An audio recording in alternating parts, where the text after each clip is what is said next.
புதன் முடக்கு தோசை நிவர்த்தி தரும் ஸ்ரீ அமிர்தகடேஸ்வரர் திருக்கோயில் மேலக்கடம்பூரில் இருக்குது. இது கடலூர் மாவட்டம் காட்டுமன்னார்குடி தாலுக்காவில் உள்ளது.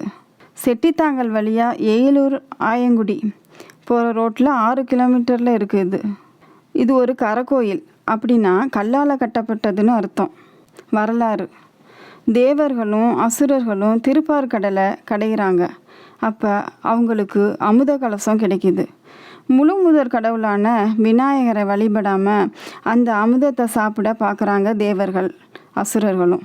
விநாயகர் அந்த அமிர்த கலசத்தை பூலோகத்தில் யாருக்கும் தெரியாமல் மறைச்சி வைக்க எடுத்துகிட்டு வரார். வழியில் ஒரு துளி அமிர்தம் கடம்பவன காட்டில் விழுந்து சுயம்பு லிங்கமாக மாறுது. அவரே இத்தல அமிர்தகடேஸ்வரர். பின்னாடி காலத்தில் கடம்பவனம் கடம்பூராக மாறிடுச்சு. தலைமரம் கடம்ப மரம். இத்திருக்கோயிலில் இந்திரனோட அம்மா தேவலோகத்திலேருந்து தினமும் சாமி வழிபாடு செய்கிறாங்க.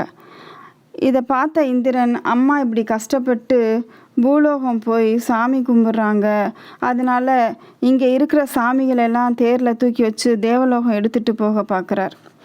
இந்த கோயிலில் இருக்கிற விநாயகர்கிட்ட அனுமதி வாங்காமல் செஞ்சதால் விநாயகர் விஸ்வரூபம் எடுத்து தேரை காலில் அழுத்துறாரு.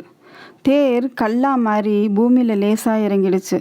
அப்போ தான் இந்திரன் தப்பை உணர்ந்து பாவ விமோசனம் கேட்குறாரு. ஒரு நாளிகையில் கோடி லிங்கம் செய் என கட்டளையிடுறார் விநாயகர். இந்திரனால் செய்ய முடியல. அமிர்தகடேஸ்வரரை வணங்கி ஒரு லிங்கம் மட்டும் செஞ்சு ருத்ரகோடி ஜபம் செய்கிறார். அந்த கோயில் இங்கேருந்து 1 கிலோமீட்டர் தூரத்தில் ருத்ரகோடீஸ்வரர் ஆலயமாக இருக்குது. 4 பாடல் பெற்ற ஸ்தலம். 60வது கல்யாணம் 80வது கல்யாணம் செய்கிறது இங்கே ரொம்ப விசேஷம். இவர் பிறவி கடன் தீர்ப்பவர், ஆயுள் பலம் தருபவர். அமிர்தத்தால் உருவான சுயம்பு மூர்த்தியாக இருக்கிறதால சுவாமி மேலே பட்டு வர பால், தண்ணீர், தேன் எல்லாமே ஆயில கூட்டும். இங்கே சனி பகவான் கழுகு வாகனத்தில் மேற்கு நோக்கி இருக்கார்.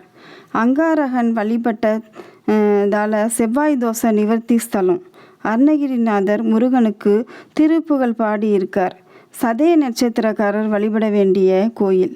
அனுமன், கருடன், சிவலிங்க வழிபாடு செய்யும் மகாவிஷ்ணு, யமன், சித்திரகுப்தனுடன் ஸ்ரீ அமிர்தகடேஸ்வரரை வழிபாடு செய்யும் பிரம்மன், இந்திரன், ரோமரிஷி, சந்திரன், சூரியன், பதஞ்சலி, பர்வதராஜன் வழிபாடு செஞ்சுருக்காங்க. வள்ளலார், பாம்பன் சுவாமி, அருணகிரிநாதர் வழிபட்டு இருக்காங்க. அம்மன் வித்யு ஜோதி நாயகி. இவங்க காலையில் சரஸ்வதி, மாலையில் லட்சுமி, இரவில் சக்தியாக அருள் தராங்க. இந்திரன் தேரை காலால் அழுத்திய ஆரவார விநாயகர். சங்கு சக்கரத்துடன் சிம்ம வாகினியாக, மகிஷாசுர மர்தினியாக, ஊர் நன்மைக்காக, பஞ்சத்தை போக்க, யாகத்தில் தன் கட்டை விரலை தந்த துர்கை இருக்காங்க. காலபைரவர், ஸ்ரீ சேஷ்டா தேவி, பாபஹரேஸ்வரர், நடராஜமூர்த்தி, சிவகாம சுந்தரி இருக்காங்க. பிரதோஷ காலத்தில் மட்டும் காட்சி தரும் 1000 ஆண்டு பழமையான ஸ்ரீ தசபுஜ ரிஷப தாண்டவ மூர்த்தி, ஸ்ரீ கடம்பவன காளி இருக்காங்க. திருமண தடை, முடக்கு தோசை நிவர்த்தி செய்ய வேண்டிய கோயில்.